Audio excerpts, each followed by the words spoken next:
So, hello everyone. Like you have seen from my recent uploads, I have been uploading a lot about Avengers, namely the MCU Avengers. Like, I have uploaded stuff about power scaling on MCU versus the Saiyans, or stuff like MCU Avengers versus the Invincible variants from Invincible. Now, if you don't know, recently I've gotten some comments saying that I am wrong, which so far have been easily debunked. But now I also found a video which is trying to say that the MCU as a whole, not even just the Avengers, nobody in the MCU is moon level, which is blatantly wrong. But before any of us start pointing fingers like you're wrong, you're right, or anything, let's just look at his video and see whether it is valid or just blatantly wrong, like I think it is. I've heard a lot of other power scalers, such as Goji Chronic and even a few of my own YouTube commenters, say that the MCU is moon level, and this meta exists in MCU power scaling due to a statement made by Rocket Raccoon in Avengers Infinity War that Nidavellir makes the best weapons in the universe. Nidavellir is real? Seriously?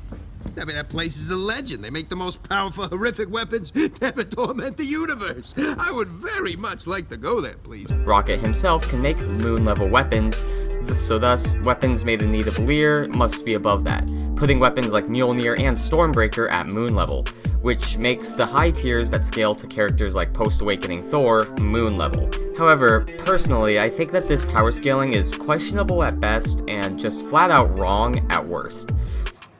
Now he basically just said what I've written on the screen. Now we can try to debunk his points easily. Reason number 1.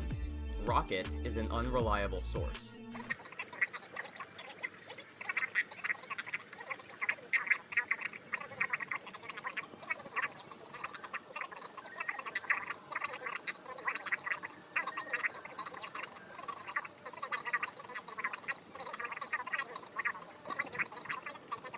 Now the argument is just that Rocket doesn't know how Thor looks because of his haircut in Ragnarok, and then he doesn't know about Nidavellir. He thinks it's a myth, so he doesn't know how strong the weapons are. Now the easiest way to debunk this is very simple. All we have to do is just say that Rocket does not recognize Thor's new look which he gained in Thor Ragnarok, and he is glazing Nidavellir because he just has heard of the myths and thinks they are real because the place is real. Or even better, he has seen the feats in action. Like, for example, he could have seen one of the feats Thor has done, or any of the Asgardians for that matter, which have happened off screen. Reason number 2. Asgardian weapons vary in power. Now the second reason is somewhat valid, but still it's kind of stupid and easily answerable, which I will do right now. Now I hope all of you know how whoever wields the hammer of Thor gains the power of Thor. It's stated in the movie itself. So Captain America has post-awakening Thor's powers whilst wielding Mjolnir. Maybe that's the reason why he's stronger. Or maybe just because different people are using the hammer, a pre-awakening Thor who didn't know how to use his powers without his hammer, compared to Captain America who has never had superpowers but has seen Thor use it and probably has thought about good strategies with using them. So his answer is pretty self-explanatory now.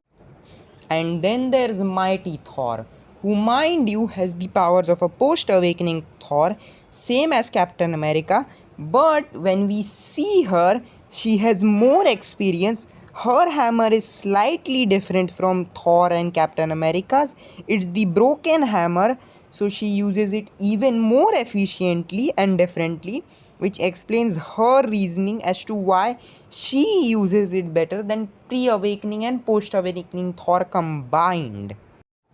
Now with all of this done, this should be enough to debunk his video, since he only has 2 points, which are Rocket is unreliable, and then the weapon varies in power, which I have debunked, I believe.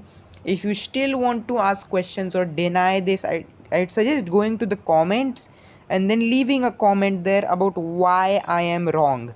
I'll be happy to answer your queries. And with all that out of the way, I'll see you guys in the next video.